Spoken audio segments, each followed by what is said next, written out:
ഇന്നലെ അപകടം നടന്നത് ഈ രാജധാനിയുടെ ഏറ്റവും ഹൃദയഭാഗത്തുള്ള ലാൽ കില മെട്രോ സ്റ്റേഷൻ്റെ ഗേറ്റ് 1 അടുത്താണ്. എന്ന് മാത്രമല്ല ഈ ചാന്ദിനി ചൗക്ക് പോലെ 10,000 ഒഴുകി വരുന്ന മാർക്കറ്റും അതിനടുത്തുണ്ട്. ചെങ്കോട്ടയിൽ ഇന്നലെ ആളുകൾക്ക് പ്രവേശനം ഉണ്ടായിരുന്നില്ല. അടുത്തുള്ള തൊട്ടടുത്തും ഒക്കെ തന്നെ വളരെ പ്രധാനപ്പെട്ട ഡൽഹിയുടെ നഗരഹൃദയത്തിലുള്ള കേന്ദ്രങ്ങളാണുള്ളത്. ഇവിടെയൊക്കെ തന്നെ ആയിരക്കണക്കിന് ആളുകൾ എത്തും. മാപ്പിൻ്റെ സഹായത്തോടെ ദിലീപ് കുമാർ കൂടുതൽ വിശദീകരണം നൽകാൻ നമുക്കൊപ്പം ചേരുകയാണ്. ദിലീപ്, ഒരുപക്ഷേ ഈ ആയിരങ്ങളെ ടാർഗറ്റ് ചെയ്താണോ ഈ ഭീകരവാദികൾ നീങ്ങിയത് എന്ന് സംശയിക്കാൻ ന്യായമുണ്ട്. കൂടുതൽ വിവരങ്ങൾ എന്തൊക്കെയാണ്?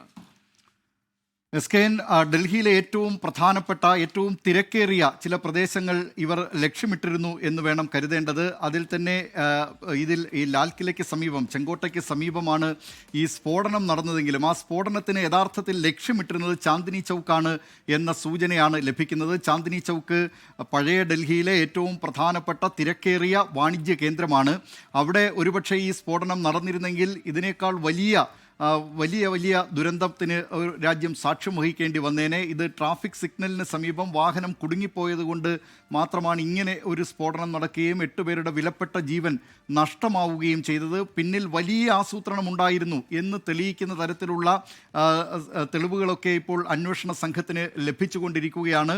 വലിയ സ്ഫോടന പരമ്പര ഒരുപക്ഷെ ഇവർ നടത്താൻ ആസൂത്രണം ചെയ്തിരുന്നോ എന്നതിൻ്റെ സൂചനകൾ പോലും ലഭിക്കുന്നുണ്ട്. ഇതിൽ പ്രത്യേകിച്ച് കഴിഞ്ഞ ദിവസം ഫരീദാബാദിൽ പിടിയിലായ ഡോക്ടർ മുസമിൽ ഷക്കീലിൻ്റെ പക്കൽ നിന്ന് ഏതാണ്ട് 2,500ഓളം കിലോ വരുന്ന വിദൂര നിയന്ത്രിത സ്ഫോടക വസ്തുക്കളാണ് പിടികൂടിയത്.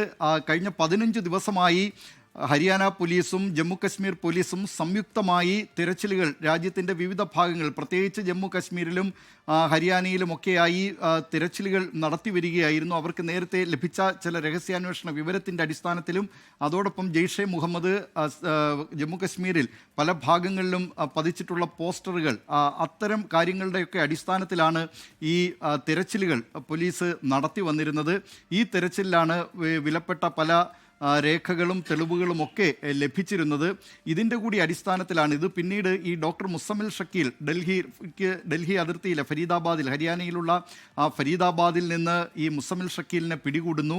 മുസമിൽ ഷക്കീലിനെ പിടികൂടിയതോടുകൂടിയാണ് ഈ സംഘത്തിൽപ്പെട്ട ഡോക്ടർ ഉമർ മുഹമ്മദ് ഈ ഭീകരാക്രമണം പെട്ടെന്ന് ആസൂത്രണം ചെയ്യുന്നതും ഇതിന് സമീപം ഈ ചാന്ദിനി ചൗക്കിൽ ഒരുപക്ഷെ ഭീകരാക്രമണം നടത്താമെന്ന് അയാൾ പ്ലാൻ ഇടുന്നതും.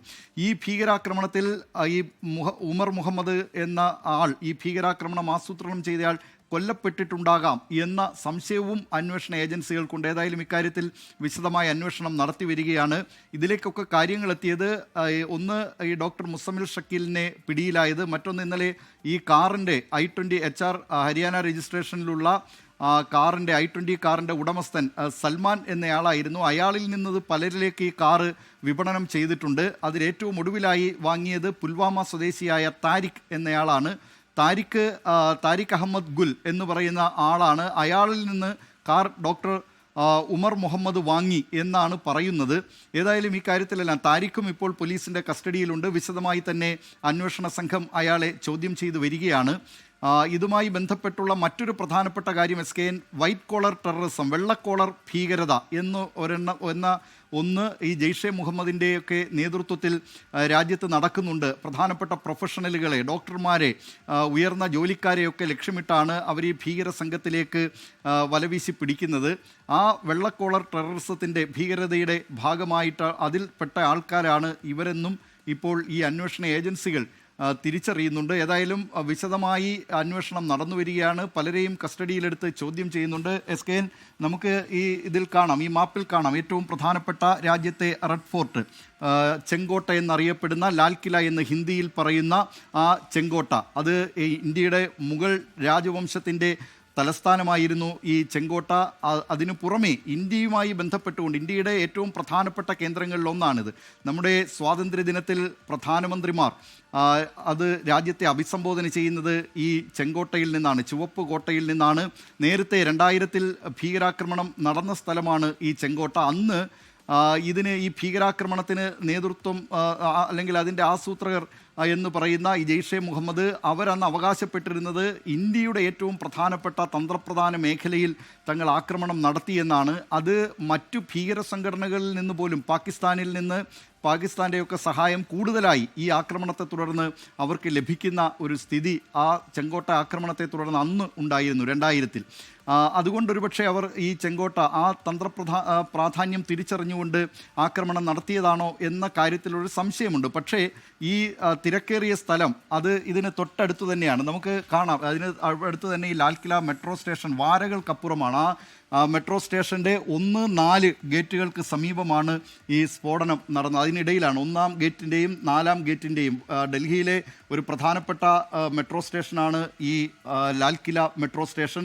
അത് വയലറ്റ് ലൈനിൽ പെടുന്ന സ്റ്റേഷനാണ്. ഭൂഗർഭ റെയിൽ മെട്രോ സ്റ്റേഷൻ കൂടിയാണ്.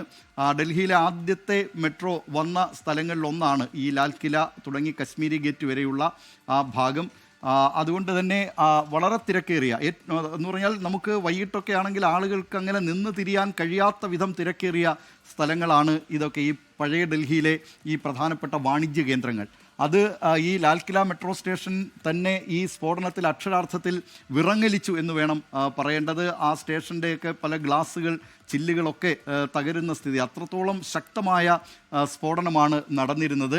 അത് കൂടാതെ തന്നെ ഇവിടുന്ന് നമ്മൾ ഈ റെഡ് ഫോർട്ട് ഏരിയയിൽ നിന്ന് ഏതാണ്ട് 5 കിലോമീറ്റർ മാത്രമേ ഉള്ളൂ രാഷ്ട്രപതി ഭവൻ ഉൾപ്പെടുന്ന ആ സ്ഥലത്തേക്ക്, രാജ്പഥ് മേഖലയിലേക്കുള്ളത്. ഇന്ത്യ ഗേറ്റിലേക്ക് ഏതാണ്ട് 4 കിലോമീറ്റർ, തൊട്ടപ്പുറത്ത് രാജ്ഘട്ട്. അങ്ങനെ ഏറ്റവും പ്രധാനപ്പെട്ട ഒരു മേഖലയാണ് ഈ റെഡ് ഫോർട്ട് ഏരിയ, ഈ ചെങ്കോട്ട ഏരിയ. അവിടെയാണ് ഈ ഭീകരാക്രമണം നടന്നത്. ഏതായാലും ഇവിടെ ഈ കാർ പാർക്ക് ചെയ്തിരുന്ന അടക്കമുള്ള വിവരങ്ങൾ ലഭ്യമായിട്ടുണ്ട്. ബദർപൂർ പ്രദേശത്ത് നിന്നാണ് ഈ കാർ ഡൽഹിയിലേക്ക് എത്തിയത്. ബദർപൂർ എന്ന് പറയുന്നത് ഫരീദാബാദ് കഴിഞ്ഞു വന്നാൽ ബദർപൂറാണ്. ബദർപൂർ വഴി ഡൽഹിയിലേക്ക് പ്രവേശിക്കുന്നു ഈ കാറ്. അതിൻ്റെ CCTV ദൃശ്യങ്ങൾ കിട്ടിയിട്ടുണ്ട്, ഡ്രൈവറുടെ ദൃശ്യങ്ങൾ ലഭിച്ചിട്ടുണ്ട്. പിന്നീട് ഈ ഡ്രൈവർ മാസ്ക് ധരിച്ച നിലയിലാണ് എന്ന കാര്യവും അന്വേഷണ സംഘത്തിന് വിവരങ്ങൾ ലഭ്യമായിട്ടുണ്ട്. ഇവിടെ ഒരു പാർക്കിംഗ് ഏരിയയിൽ ഏതാണ്ട് 3:48-നാണ് ഈ കാറ് അവിടെ പാർക്ക് ചെയ്യുന്നത്. അതിനുശേഷം 3:19-നാണ് കാർ പാർക്ക് ചെയ്യുന്നത്. 6:48-ന് ആ കാർ അവിടെ നിന്ന് ഈ പാർക്കിംഗ് ഏരിയയിൽ നിന്ന് പുറത്തേക്ക് പോകുന്നതും കണ്ടിട്ടുണ്ട്. അതിനു മുമ്പ് ഏറ്റവും പ്രധാനപ്പെട്ട തന്നെ തിരക്കേറിയ മറ്റു ചില സ്ഥലങ്ങൾ, കശ്മീരി ഗേറ്റ്, അവിടെ ഇൻ്റർസ്റ്റേറ്റ് ബസ് ടെർമിനലുള്ള സ്ഥലമാണ്. വിവിധ സംസ്ഥാനങ്ങളിലേക്കുള്ള ബസ്സുകൾ പോകുന്ന സ്ഥലമാണ് ഈ കശ്മീരി ഗേറ്റ്. പ്രധാനപ്പെട്ട റെയിൽവേ സ്റ്റേഷൻ, മെട്രോ സ്റ്റേഷനൊക്കെ ഉള്ള സ്ഥലമാണ് കശ്മീരി ഗേറ്റ്. അതുപോലെ ദരിയാഗഞ്ച്, ഈ പ്രദേശങ്ങളിലൂടെയൊക്കെ ഈ കാർ സഞ്ചരിക്കുന്നതിൻ്റെ ദൃശ്യങ്ങളും അന്വേഷണ സംഘത്തിന് ലഭിച്ചിട്ടുണ്ട്. ഏതായാലും വലിയൊരു ഭീകരാക്രമണം അവർ ആസൂത്രണം ചെയ്തിരുന്നു. പക്ഷേ അത് ട്രാഫിക് സിഗ്നലിൽ കുടുങ്ങി ഒരുപക്ഷെ അവിടെ വെച്ച് തന്നെ ഈ കാർ പൊട്ടിച്ചിതറുകയായിരുന്നു എന്നാണ് ഇപ്പോൾ ലഭ്യമാകുന്ന വിവരം. ഡോക്ടർ ഉമർ മുഹമ്മദ് എന്നയാളാണ് ഈ ഭീകരാക്രമണത്തിന്റെ ആസൂത്രകൻ എന്ന നിലയിലേക്ക് ഇപ്പോൾ അന്വേഷണം എത്തുന്നുണ്ട്. SKN.